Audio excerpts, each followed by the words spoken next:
Yang saya takutkan itu adalah kalau saya rasa okey tapi orang rasa tak okey.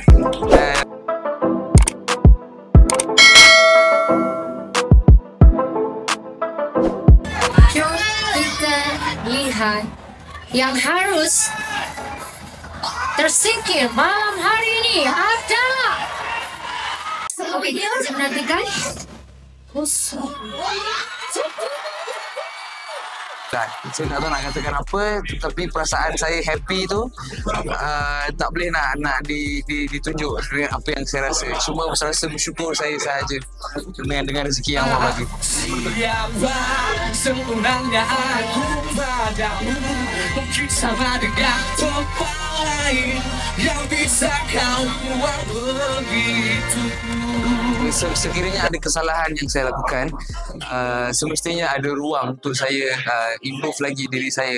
Sebab saya selalu percaya yang hidup kita ni bukan hari-hari kita ke atas. Ada hari kita okey, ada hari kita tak okey. Tetapi jangan menjadikan sesuatu dugaan itu sebagai punca untuk kita lemah semangat, kita down.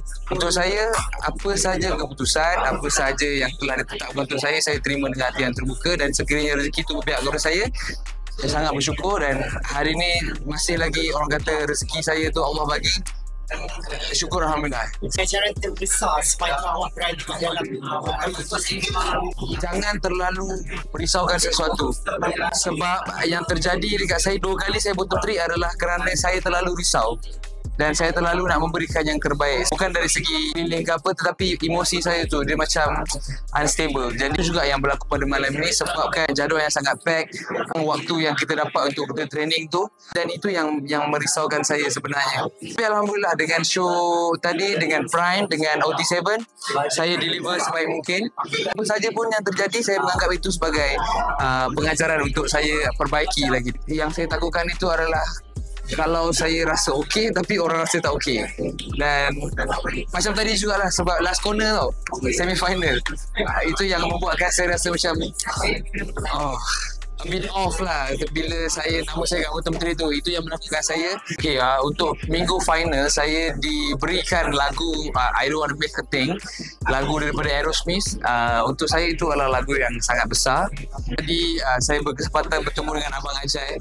Ada sedikit tips, ada sedikit nasihat yang saya minta daripada beliau tahu, dan insyaAllah saya akan cuba memberikan yang terbaik dari versi seorang Arif. Untuk semua Art Spirits, peminat saya ataupun yang baru mengenali saya, Aaron Faisal, saya nak mengucapkan ribuan terima kasih kepada sokongan anda.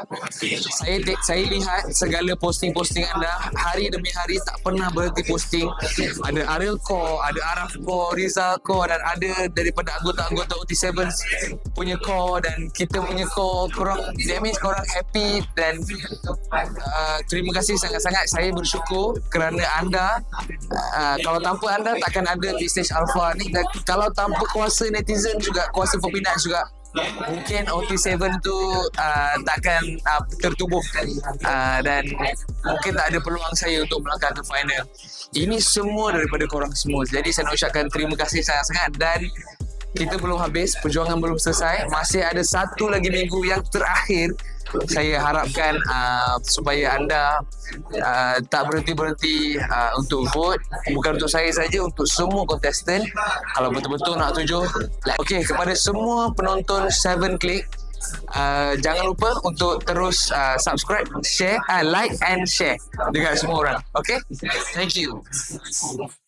Yo,